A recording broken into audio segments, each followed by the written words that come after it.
آج ہم ایک ایسے سوال کا جائزہ لیں گے جو فلسفے اور فکر کی دنیا میں ہمیشہ سے مرکزی حیثیت رکھتا آیا ہے: موت۔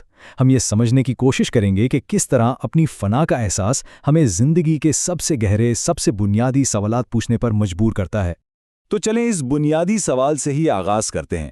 کیا ایسا ہو سکتا ہے کہ فلسفے کا یہ پورا ڈھانچہ، حقیقت، علم اور اخلاقیات کے بارے میں ہمارے تمام سوالات دراصل صرف ایک حقیقت کو سمجھنے کی کوشش ہوں، اور وہ حقیقت یہ ہے کہ ہم سب فانی ہیں؟ اچھا، اس پیچیدہ موضوع کو بہتر طور پر سمجھنے کے لیے ہم اپنی گفتگو کو 4 حصوں میں تقسیم کریں گے۔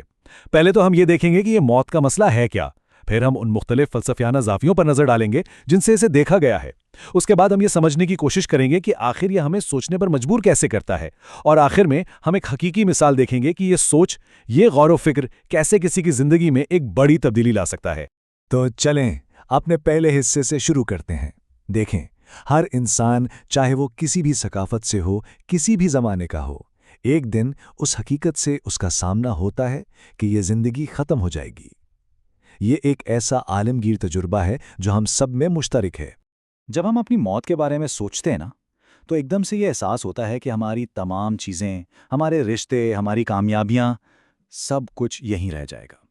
یہ ایک طرح سے اپنی ذاتی قیامت کا سامنا کرنے جیسا ہے، ایک ایسا لمحہ جب ہمیں اپنی محدودیت کا، اپنی فنا کا شدید احساس ہوتا۔ تو سوال یہ پیدا ہوتا ہے کہ انسان نے اس ناگزیر حقیقت کا سامنا کیسے کیا ہے؟ چلیں کچھ ایسے فلسفیانہ زاویوں پر نظر ڈالتے ہیں جو موت کو سمجھنے کی کوشش کرتے ہیں۔ دیکھیے، فلسفے کی تاریخ میں موت کے بارے میں 2 بڑے نظریات نظر آتے ہیں۔ ایک تو مادی نقطۂ نظر ہے، جس کے مطابق موت شعور کا مکمل خاتمہ ہے، مطلب ایک ایسی گہری نیند جس سے کوئی کبھی نہیں جاگتا۔ دوسری طرف بہت سے مذہبی اور روحانی نظریات ہیں جو موت کو ایک منتقلی کے طور پر دیکھتے ہیں، ایک دروازے کے طور پر جو ایک نئی دنیا کی طرف کھلتا ہے، جہاں ہمارے اعمال کا فیصلہ ہونا ہے۔ اچھا، ان 2 انتہاؤں کے درمیان بھی بہت سے دوسرے فلسفیانہ خیالات موجود ہیں۔ مثال کے طور پر وجودی فلسفیوں کو لے لیں۔ ان کا ماننا ہے کہ ایک بامانی زندگی گزارنے کے لیے موت کو قبول کرنا بہت ضروری ہے۔ ان کے نزدیک جب ہم اپنی محدودیت کو تسلیم کر لیتے ہیں نا، تب ہی ہم اپنی زندگی کے ہر لمحے کی حقیقی قدر کرنا سیکھتے ہیں۔ لیکن ہم موت کو چاہے ایک مکمل خاتمہ سمجھیں یا ایک نئی شروعات، ایک بات تو طے ہے کہ اس پر غور کرنا ہماری سوچ کو جھنجھوڑ دیتا ہے، اور یہی ہمارا اگلا موضوع ہے کہ یہ کیسے ہوتا ہے۔ موت کے بارے میں سوچنا بظاہر ایک مایوس کن خیال لگ سکتا ہے، لیکن اس کا اصل فائدہ اس وضاحت میں ہے جو یہ ہماری زندگی میں لاتا ہے۔ جب ہمیں یہ احساس ہوتا ہے کہ ہمارے پاس وقت محدود ہے، تو ہماری ترجیحات خود بخود بدل جاتی ہیں۔ ہم پھر چھوٹی چھوٹی باتوں پر پریشان ہونا چھوڑ دیتے ہیں اور ان چیزوں پر توجہ مرکوز کرتے ہیں جو واقعی اہمیت رکھتی ہیں۔ اور یہ کوئی نیا خیال نہیں ہے۔ صدیوں سے مذہبی اور فلسفیانہ روایات میں موت کو یاد کرنا ایک اہم روحانی مشق رہی ہے۔ جیسا کہ 11ویں صدی کے عظیم اسلامی مفکر امام غزالی نے کہا تھا کہ موت کی یاد میں اجر و ثواب ہے۔ اس کا مطلب یہی ہے کہ جب ہم اپنی فانیت کو یاد رکھتے ہیں تو ہمیں ایک بہتر زندگی گزارنے کی ترغیب ملتی ہے۔ تو جب ہمیں یہ احساس ہوتا ہے کہ ہماری زندگی ایک دن ختم ہو جائے گی، تو یہ ہمیں وجود کے کچھ بنیادی ترین سوالات پوچھنے پر مجبور کرتا ہے، اور ان میں سے پہلا سوال یہ ہے: میں یہاں کیسے آیا؟ میرا وجود کیا یہ محض ایک حادثہ ہے یا اس کے پیچھے کوئی بڑا مقصد چھپا ہے؟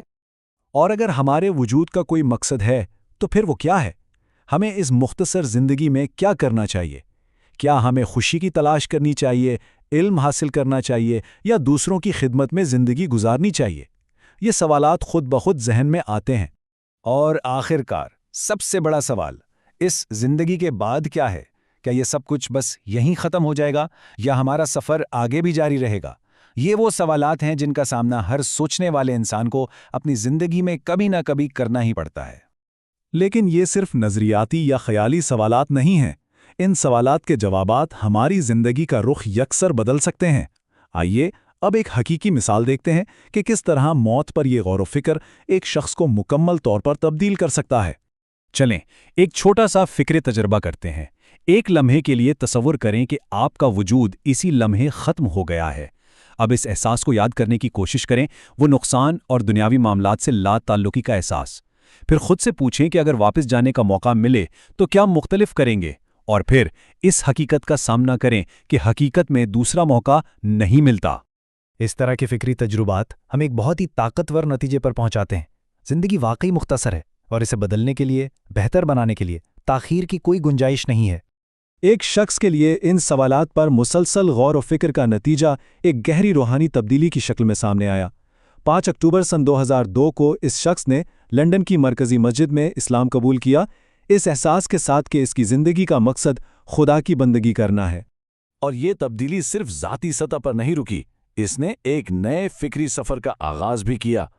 اس شخص نے اپنی زندگی اسلام کے عقلی اور فلسفیانہ دلائل کو سمجھنے اور پھر انہیں دوسروں تک پہنچانے کے لیے وقف کر دی، اور اس کوشش میں انہوں نے ابتدائی طور پر عیسائی فلسفیوں کے کاموں سے بھی مدد لی تاکہ دلائل کو آسانی سے سمجھایا جا سکے۔ تو ہم اپنی اس گفتگو کو اسی سوال کے ساتھ ختم کرتے ہیں۔